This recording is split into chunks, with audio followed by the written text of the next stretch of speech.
Hi, this is Tim of the 1916 Company. Welcome and thanks for logging on. If you love this watch, email me. I am still Team Mosso at thewatchbox.com. It is still in the description below.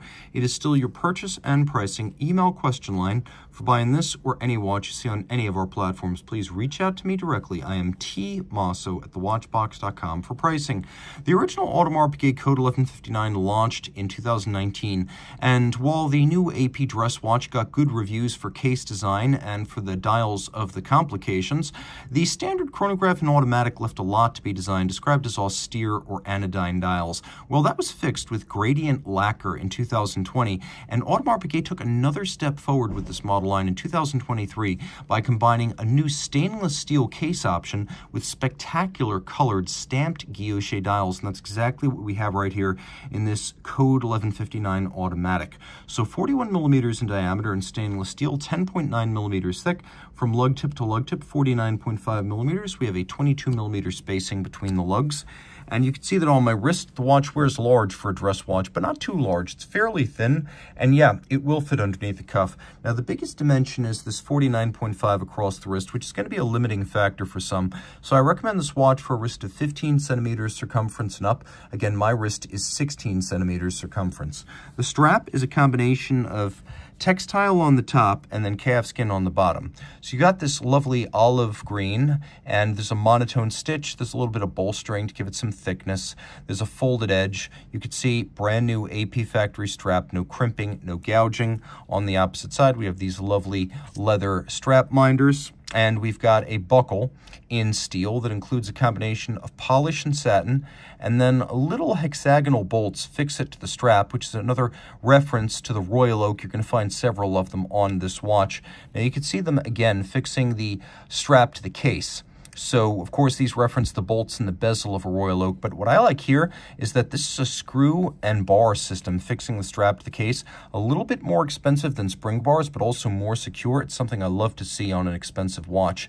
Taking a quick look at the mid case, you can see it is a rounded octagon, another nod to the Royal Oak, but what gets lost in the soldier shots online is the depth of this case flank, the fact that the mid case is actually inset behind the bezel in the case back, as well as the faceting. It features both polish and satin, and then the lugs are evacuated open and beautifully buttress-like.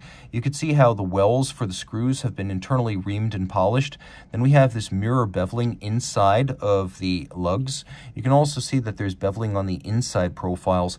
Beautifully done. We have a bezel that's super thin, and you can see from the front it's barely even visible. Its uppermost portion is polished, and then we've got a crown with satin as well as polished treatments from top to flank.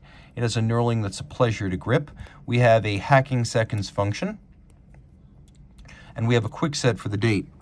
And what I really like here is that the printing on the dial is white on green, and the printing on the date is white on green. Also, if you take a quick look, you can see the font used on the tachymeter scale is the same font used on the date. That's a mistake a lot of companies make. Although the first year, Code 1159 did not have the same font on the bezels and dials as on the date disc. That was fixed after 1 year. Now what we have here is a dramatically stepped dial. You can see that there's this outer track that allows you to read seconds and for some reason fractions of seconds as well. We have a watch with a little sloping plane that slopes down to the dial base, where you'll find a logo, a date frame, and the indices. Everything that's metal applique on this dial is white gold to resist tarnish and oxidation over time. And because this is automatic steel and a fairly sporty take on a dress watch, especially where the size is concerned, it is also sporty for a dress watch with a fully loomed dial. So you've got your quick set, your hacking seconds, you've got a 4 hertz beat rate, 8 beats per second. We have this fascinating and intricately detailed stamped guilloche. Now, AP's open about this being a stamped pattern. Usually what you lose when you go from a true reductive guilloche to the stamped kind is fine details. But here, I can't honestly say that there has been any loss in the intricacy of the pattern. It's like a ripple radiating it out, deeply impressive, three-dimensional, almost dynamic. Turning it all over, We have an AP manufacturer movement. Now, this movement debuted back in 2019 as well, and it's much bigger than the predecessor, which was only about 26 millimeters in diameter. That was the 3120. This is 32 millimeters in diameter, properly filling the case back. We'll start from the top and work our way down.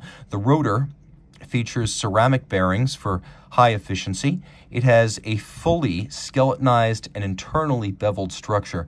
And you could see these internal bevels where the bevels meet in sharp creases. We've got 1, 2, 3, 4, 5, 6, 7, 8, 9, 10, 11, 12, 13, 14. That is incredible. This rotor is the most impressively finished part of the movement, and it's as good as anything you will find at the likes of Patek Philippe, Vacheron, or even boutique independents. Now, we also have mirror polish and satination on this rotor, and if you look carefully at its center, you can see that the center of the rotor is actually shaped with the same rounded octagonal form as the Royal Oak bezel. At center, we also have a sunburst pattern on the ball bearing with polished screws. All the screws on this movement are black polished on their top. Automatic winding, of course. It's got a 4 hertz beat right now compared to 3 hertz for the predecessor. And we've got a 70-hour power reserve. We've got a full balance bridge and a free-sprung Gyromax style balance for shock resistance. And this caliber 4302, all of this pivoting on 32 joules. The finishing is a combination of manual and mechanical, with the movement itself being more mechanical than manual, and then this incredible rotor being almost entirely manual. It's good looking. All this is water resistant down to 30 meters. This might be the definitive Code 1159. Reach out if you love this watch to Team Mosso at thewatchbox.com for purchase and pricing details.